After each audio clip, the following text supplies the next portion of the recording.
Hey, so today I want to talk about a topic that's kind of about wrestling. Uh, I did a video about wrestling because a pay per view was coming up and it reminded me that I wanted to talk about wrestling at that time.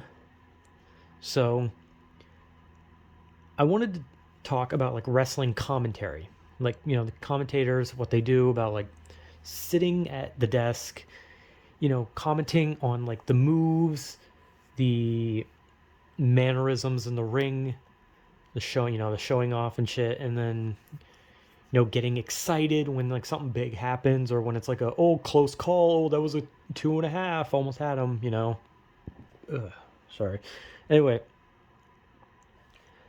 I could probably never be a wrestler, but I love the idea of like doing like wrestling commentary because when I play like WWE games, what I would do is I would set up matches and I would like commentate over it, right? As if I was a commentator. And I don't know like a lot about wrestling history, okay? Like I'm not going to pretend like I know like a lot about Bruno Sammartino's reign or Bob Backlund and all the I know their names, I know who they are, I know what they some of the things they've done, but I do not know their history. I do not know wrestling's history as a whole. I'm not going to pretend like I do. But when it comes to like calling a match and knowing move names, knowing like special finisher names, knowing what a finisher is actually called. Because, like, and like obviously you're gonna get some wrong because sometimes you're gonna like look at one and be like, oh well, if you look at it, it would be like a this like Triple H's pedigree. If you looked at it, you'd probably think like double underhook facebuster, right?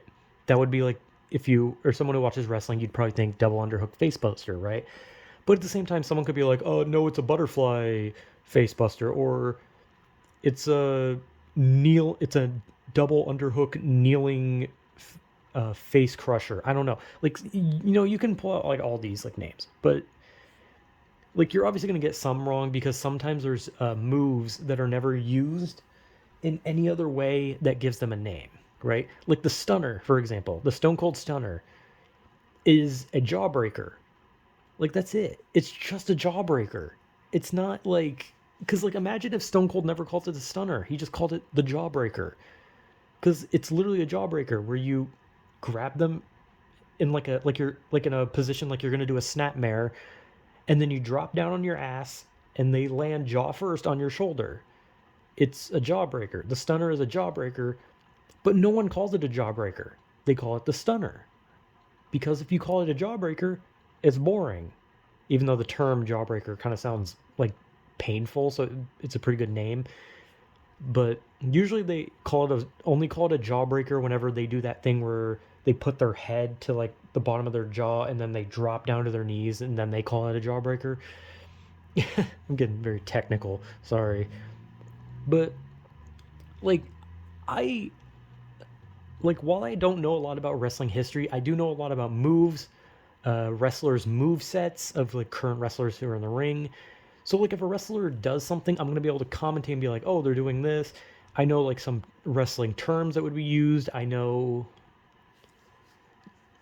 like you like whenever like there's a moment where like both wrestlers are down, you're supposed to like say, oh, both wrestlers are down, and then you like talk about like, oh, who's gonna get up first, and so far this match has been all insert wrestler, and this other wrestler needs to mount some offense. It's like there's specific dialogue during specific moments when there's like hang time with like hang time. I don't know why I said hang time.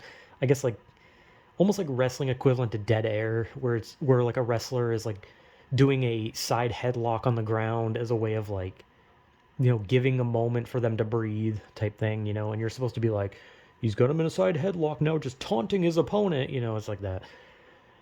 And I love uh, just playing the WWE game, but not even really playing it, just watching matches and commentating because it's so much fun. It's fun because it feels nice to know something for once, right? It feels nice to like talk about something with like some level of knowledge. Because I talk about so much shit that I know nothing about. I'm just giving my perspective on something with like no real knowledge of it. But with wrestling, I'm not going to pretend like I know everything, but I do know a lot.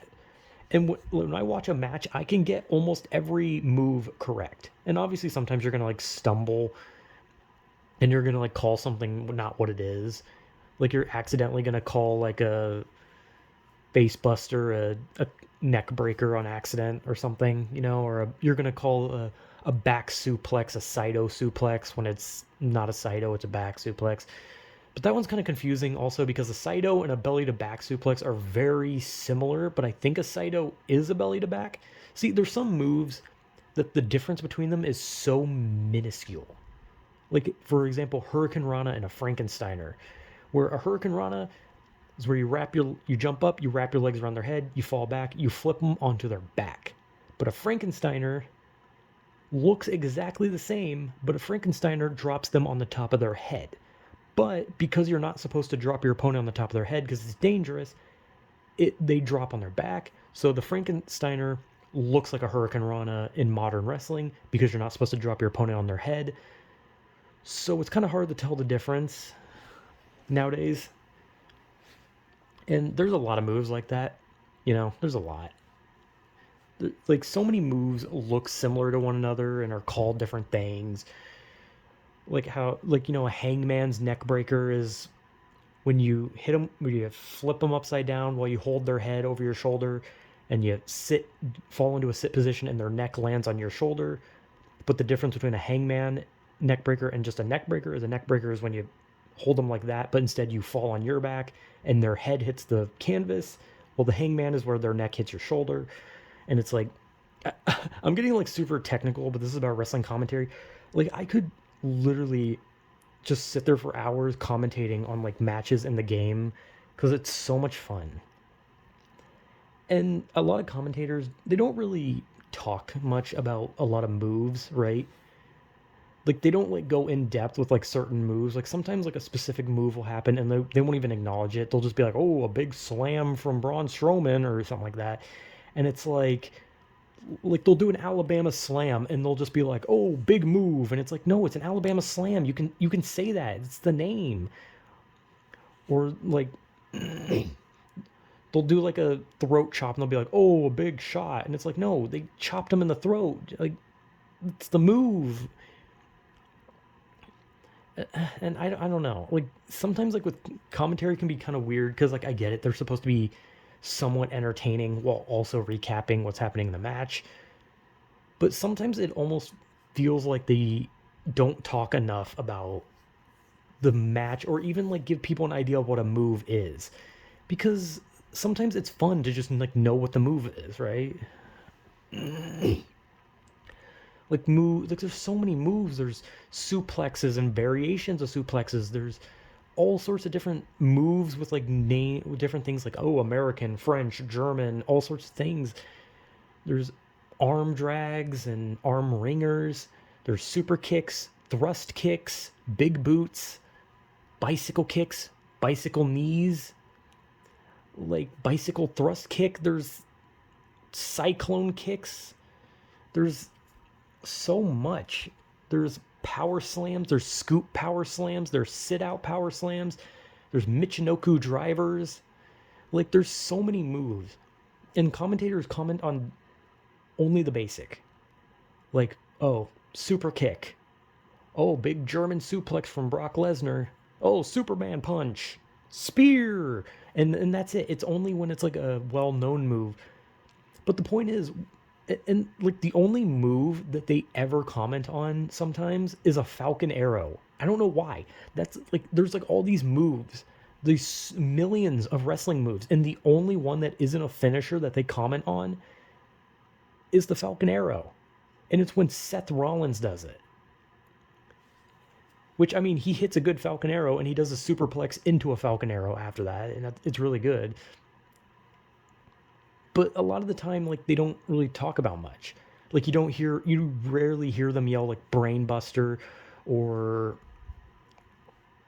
I don't know, just many moves, like there's so many fucking moves.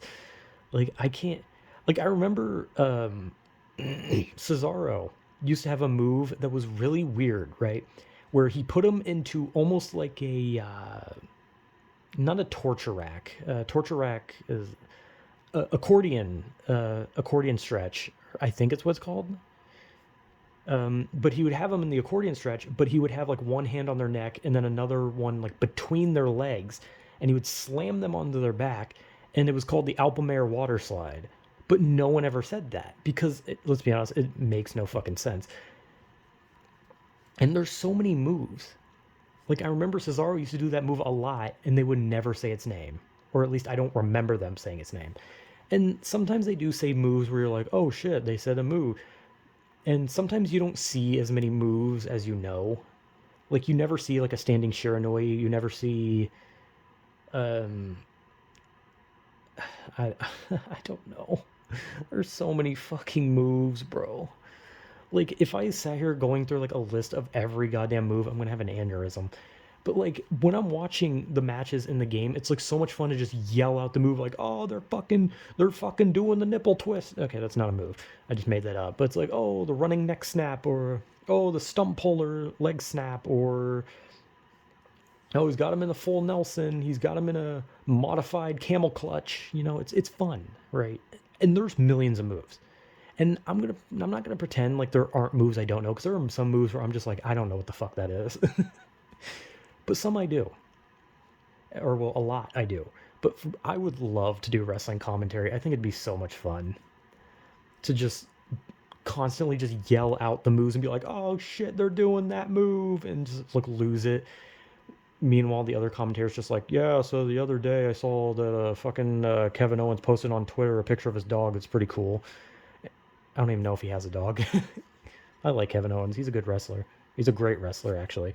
Anyway, I would love to do wrestling commentary. I think it'd be so much fun because I know so much about it, and I could never be a wrestler myself, but I would love to commentate over it. It'd be fun. So yeah, I don't know. This is about wrestling commentary and how I would love to do that kind of thing. So yeah, I like wrestling commentary stuff. So yeah, whatever.